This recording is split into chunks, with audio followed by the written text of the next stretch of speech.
right, class, we took care of the vocabulary. Hopefully you got a good jump start on your vocabulary assignment. Make sure you box them up, finish it up, and then put it back in your book. Check out those words in our story. We're in the writing workshop. Page 36 now is entitled The Talent Show. Have you ever been part of a talent show?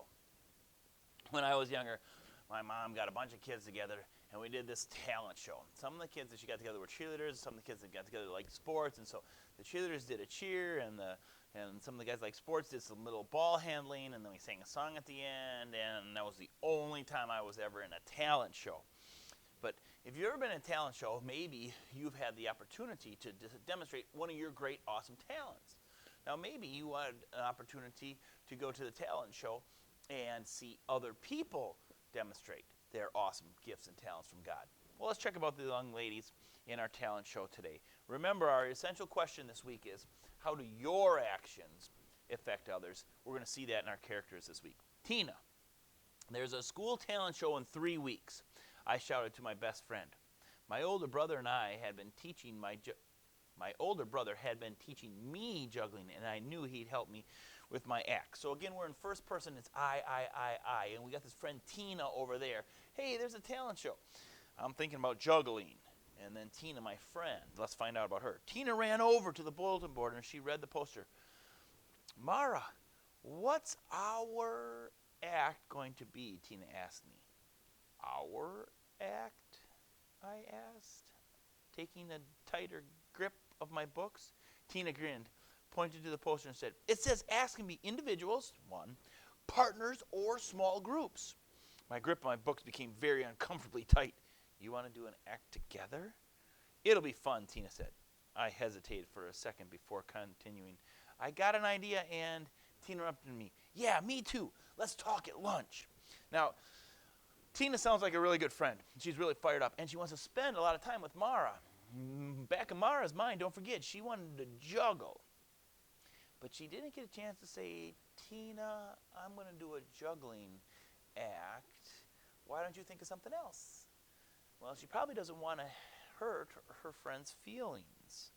During math, I tried, remember this is Mara now, the juggler, I tried to think of how I would tell Tina I wanted to do my own act. After all, we were best friends. We should be able to see eye to eye about this. Later in the week, we're going to talk about this eye to eye. It's not really putting my eyeball next to your eyeball. It's more of an expression. The problem is Tina always takes charge. I don't speak up, and then I end up feeling resentful about the whole situation.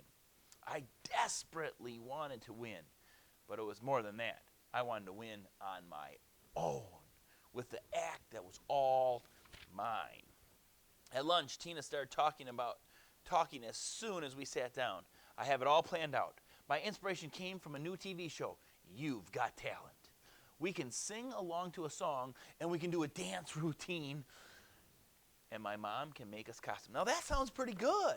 I mean, Tina, hey, you got a song? You got a dance? Your mom's even make costumes. That's great, except for, don't forget, Mara wants to do her own act. Yeah, that's good, I said. But I had another idea, I told her. I told her about my juggling. Tina considered it. Nah, I don't think I can learn to juggle in 3 weeks, and I'd probably drop the ball, she said. We don't want to be humiliated, right? At recess, I ran around the track a couple times to let off some steam. There's another idiom. When my grandmother picked me up after school, she drove for a few minutes and finally said, Cat got your tongue? I explained about the talent show, and she listened carefully. So Tina is not being respectful of your idea, but it sounds as if you aren't either. Aren't what? Aren't being respectful of yourself. She should have set up and said, Tina, I like your idea, but I'm going to juggle. No, said my grandma. What? I shouted. I told Tina her idea was good. No, said Grandma. I said that you weren't being respectful to your own idea, or you would have spoken up. I understand that you're friends, but you're still accountable for your own actions. I thought about this. So what should I do? I asked. I advise that you tell the truth, she said.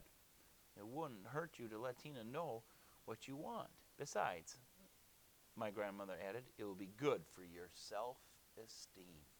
You see, friends can be awesome. And if friends always have their idea and they always do what they want, they get this self-esteem like, I'm pretty important. And you get self-esteem like, oh, I always got to do what they want. Maybe my self-esteem's lower, or maybe I get resentful. I'm so sick of so-and-so. We always have to do what they want. And so we got to speak the truth, but we got to speak it in love.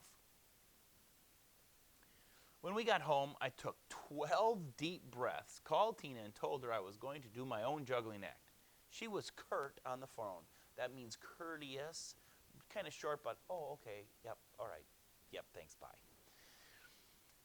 And I spent all night worrying that she was going to be mad at me. The next day, she described her act and her costume, but the biggest surprise came at recess when we played a game that I chose, not Tina.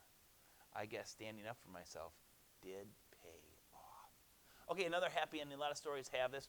We got to see the parts of the story like we were working on last week, the sequence, the beginning, where we found out about the talent show, the middle, where we found out the problem, right? Oh, we got different ideas what we do. And then the end, the do or die part, the should I tell her or should I not tell her?